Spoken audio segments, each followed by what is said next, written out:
Hello, good afternoon. My name is Dr. Chukwudi of ATG, and today it's another wonderful day. So let's start from the beginning. So, if you're intending to become pregnant, what are the basic things that must happen before you become pregnant? First of all, we have to talk about the two important cells in the body that must come together for pregnancy to occur. Of the two cells that comes together for pregnancy to occur, the male cell, the sperm, is actually the determining factor of what becomes of that baby. So the male sperm contains the XY chromosomes, whereas the egg contains the XX chromosomes. So for every individual, you have 23 chromosomes from your mother and 23 chromosomes from your father, making it a complete 46 chromosomes. So the determining factor in the sex of a baby is actually the man. So a man has XY chromosomes.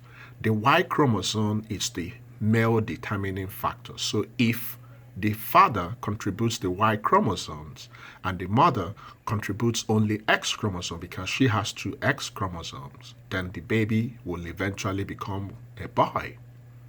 If the father contributes the X chromosomes and the mother contributes the X chromosomes, the baby will end up becoming a girl. But let's talk about the process of pregnancy itself. So pregnancy will occur, first of all, after ovulation. So ovulation is simply the process of release of an egg from the ovaries. Every woman has two ovaries, the left and the right ovaries.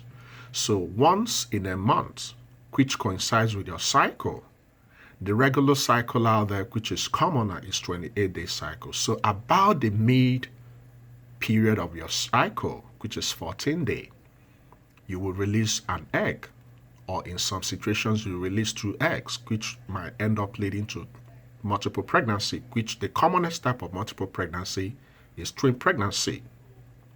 So if the egg is released and everything is going good, the egg will be deposited in a special place in the tube called the ampulla. Then if the sperm, which is contained inside the semen it's what comes out from the penis at the peak of sexual intercourse. During the process we call ejaculation. So at the peak of sexual intercourse, the man will deposit the semen inside the vagina. The semen will permeate and go through the cervix. The semen that contains the sperm that will get you pregnant will be suctioned into the womb. Then from there, they will begin their upward journey to the tube in that same special place called the ampulla, where it will meet with the egg. And if everything goes okay, only one sperm will meet with the egg, and the process of fertilization will occur. And if everything goes okay, it will lead to formation of an embryo. So this, in a nutshell, is the normal process of achieving pregnancy. So first of all, the woman must have quality and quantity eggs, and the man must have quality and quantity sperm. One of the parameters we normally check in every woman in regards to having a baby is to know the quality of the eggs. So for every woman out there, they have an average of 400 eggs they will use to start their whole family until they go into menopause. Surprisingly, God being so kind, the moment you're born with all the eggs you will use to have your family, but the eggs becomes active when you start your puberty, when you become a woman. So as you get older as a lady, the number of your eggs will start reducing, and also the quality of your eggs will start reducing. So about the age 35 and about the age 37, you will have a sharp drop both in the quality and in the quantity of your eggs. So the older you get, the more difficult it becomes for you to achieve pregnancy naturally. The same thing is applicable to the males. So if anything happens and you don't have good quality sperm, so good quality sperm, we check a couple of parameters. We check the motility, we check the morphology. So motility means, is it forward moving? The morphology means, how is the sperm looking? A normal sperm, a normal healthy sperm should have a head, a middle piece, and a tail. So we check the motility, we check the morphology, then we check the count. So the three parameters must all add up before the sperm will be able to fertilize the egg. Now, once pregnancy is achieved through the process of fertilization, afterwards, there will be a downward journey of the fertilized egg, which is now called the embryo, to go back to the womb and start the process of implantation. Once everything is done, before implantation, the thickness of the cover of the womb, which is called the endometrium, must be within a normal range for pregnancy to actually establish through the process of implantation.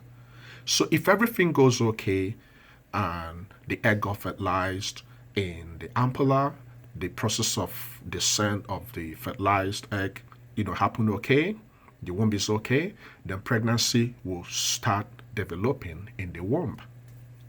An average pregnancy lasts for 42 weeks, which corresponds to about 9 months.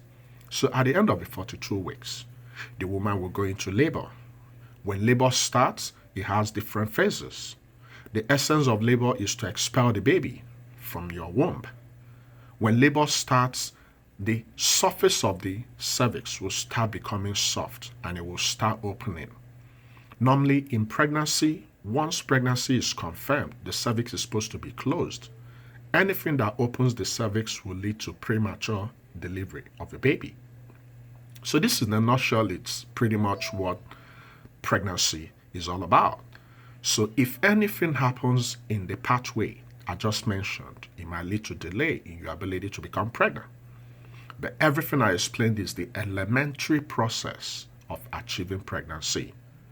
So thank you for listening, and hopefully next time we'll talk about another basic, important process in women's health. God bless you, and bye-bye for now. Thank you.